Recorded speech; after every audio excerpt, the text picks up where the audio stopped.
যে ভাই মুসলমান হয়েছেন, আমি আপনাকে পবিত্র কোরআনের একটি অনুবাদ উপহার দিতে চাই। আপনি স্টেজে চলে আসুন।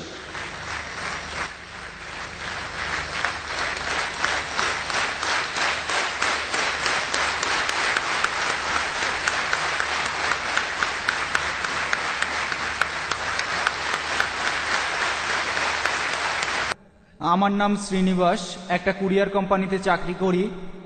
আমি একেবারে সেই ছোটবেলা থেকেই সত্যিকারের ধর্মকে খুঁজে বেড়াচ্ছি। আর আমি তারপর এক সময় কোরআনের কিছু কথা শুনলাম।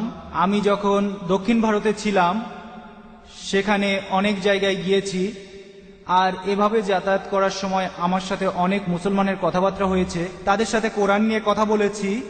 আমি আল্লাহর কাছে প্রার্থনা করতাম। তারপর দেখা হলো জাহাঙ্গীর ভাই আর কায়েদা দিদির সাথে, তাদের কাছে কোরআন সম্পর্কে জানলাম।